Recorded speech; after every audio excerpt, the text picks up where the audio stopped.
Please sir, ఎంతకు మించి ఏం అడగండి. హేమా,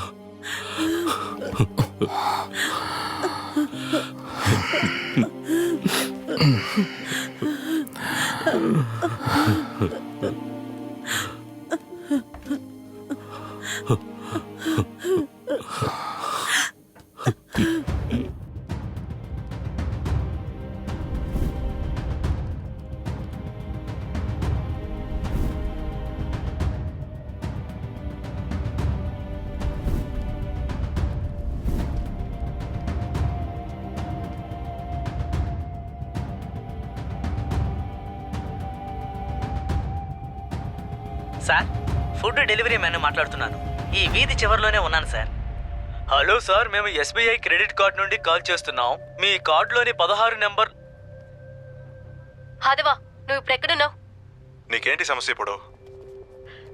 ఓ, నన్నే ప్రశ్నించేంత పొగరు పట్టిపోయి ఉన్నావా? చాలా ముఖ్యమైన విషయం. ఎక్కడున్నావు? ఫోన్లోనే చెప్పు. నిన్ను కలిసి మాట్లాడాలి, రా. నాస పెడుతుంది. ఎక్కడ రావాలి? CBI ఆఫీస్కి వచ్చేస్తావా? AB క్యాబిన్ లో కూర్చొని మాట్లాడుకుందాం. రాస్కెల్, పోరంబోకు వెదవా, నాకేం తెలియదు అనుకుంటున్నావా? ఇంచ్ బై ఇంచ్ నేను వాచ్ చేస్తూనే ఉన్నాను. ఆశ్రమంలో నెక్స్ట్ ఇవ్వబోయే డెత్ సర్టిఫికేట్ నీదేరా. అనవసరంగా ఇందులోకి ఏవీని ఎందుకురా లాగావు, కుక్కో. ఆల్రెడీ ఏవీ గుచ్చి గుచ్చి ప్రశ్నలు అడుగుతున్నాడు. వెళ్ళరా, పరిగెత్తు. నువ్వు ఎక్కడ ఆగుతావో నీకక్కడేరా చావు.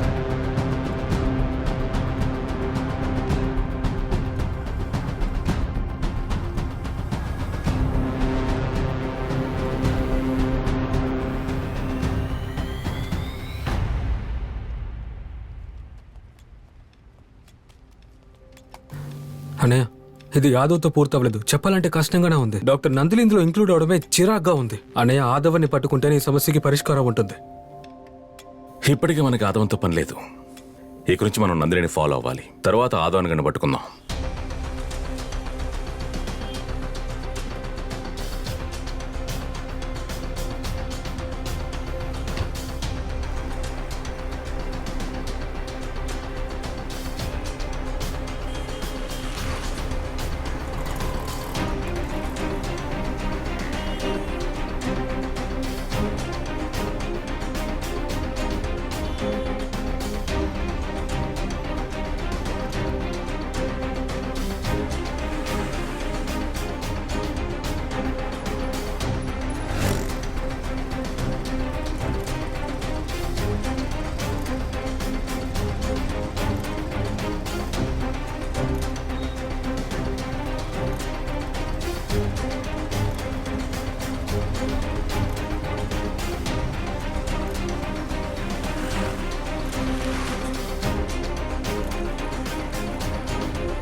మీరే నన్ను వెతుక్కుంటూ వస్తారని అనుకుంటే అలా జరిగేటట్టుగా లేదే. సో ఇకపై నేను వెయిట్ చేయను. సార్, సార్ ఏం చేస్తున్నారు సార్? సార్,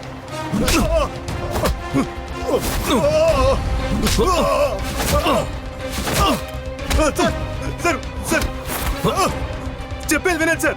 ఏం సార్? ఏంట్రా?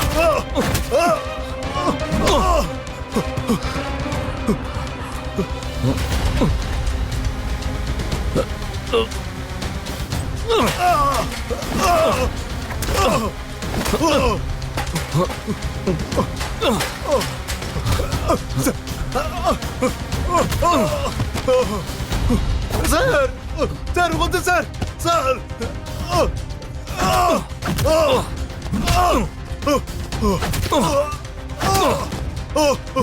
అయ్యో సార్ సార్ చెప్పేది వినండి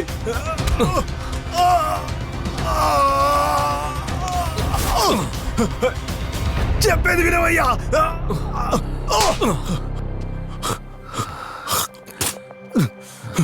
విషయం చెప్పడానికి వస్తే కొడుతున్నా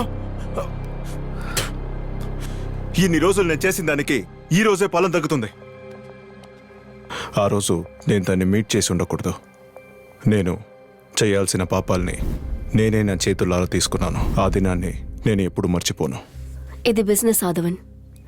నిన్ను ఫ్లాట్స్లోనూ ప్లాట్ఫామ్స్లోకి వెళ్ళి కిడ్నాప్ చేసుకొని రమ్మని చెప్పటం లేదు. నీ ఆశ్రమంలో ఉన్న పిల్లలే పాపం అనాథలు. వాళ్ళ తల్లిదండ్రులే పట్టించుకోలేదు. రోడ్డున పారేసి వెళ్ళిపోయారు. నువ్వెందుకు ఎంతో ఆలోచిస్తున్నావు? బాగా ఆలోచించుకో ఆదవన్. ఇప్పుడు ఇదే ట్రెండింగ్, వరల్డ్ వైడ్ బిజినెస్. ఈ ప్రపంచంలో ఉన్న మల్టీ మిలియనియర్ సెలబ్రిటీస్ వాళ్ళ యవ్వనాన్ని కాపాడుకోవటానికి యూజ్ చేసే ఒక ఫ్లూయిడ్. జస్ట్ ఫ్యూ డ్రాప్స్ చాలు. ఎన్ని కోట్లో తెలుసా?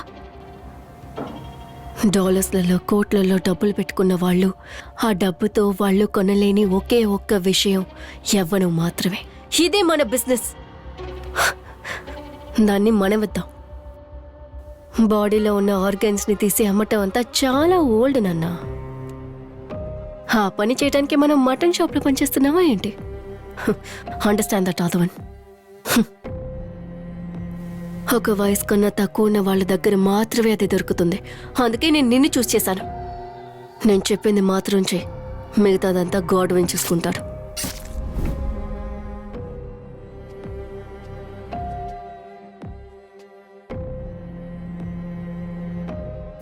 ఎంతో పసిపిల్లల్ని నా చేతులారా చంపాను. బిడ్డలు నవ్వు ఏడుపు, మొహం ఇంకా ఊపిరి నాకు డబ్బుగా మాత్రమే తెలిసింది. అపర్ణ నా జీవితంలోకి వచ్చేదాకా. ఎప్పుడు మావయ్య ఇంటికి వెళ్తాం? కాసేపట్లో వెళ్ళిపోదాం. మావయ్య హ్మ్? నన్ను తీసుకెళ్ళిపోతావా?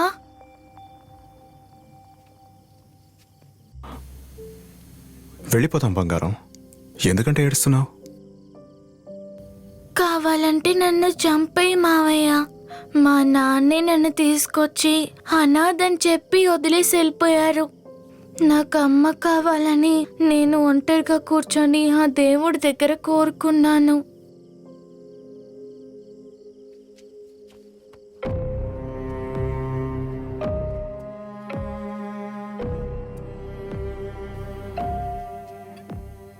నీకు డబ్బులు కావాలా మావయ్య?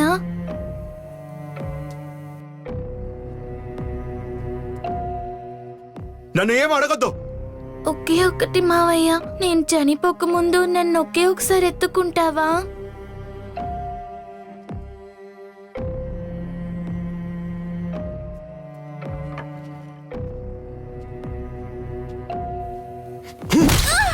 మంచివాడా? నేనా? నేను మంచివాడిని కాదు. నా జీవితంలో ఇకపై ఎప్పుడూ మంచిది చేయలేనట్టు మొత్తంగా చెడుపు చేశాను.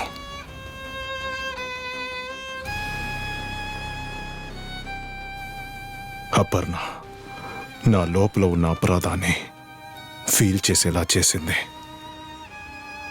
మావయ్య అర్పణని చంపిన షాక్ నుంచి బయటికి రాలేక శ్రావణి అలా చేసింది కాబట్టి దాన్ని చంపాను.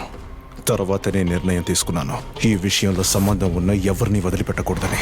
అపర్ణాన్ని ఆశ్రమంలో వదిలిన వాళ్ళ నాన్న రవి వీళ్ళని గురించి అన్ని నిజం తెలిసిన సొసైటీకి ముందు పెద్ద రైటర్గా ఉండి కోట్లుగా డబ్బు తీసుకుని దీన్ని మొత్తంగా దాచిన భూపాలన్ క్షమాపణ లేని నేరస్తుడు.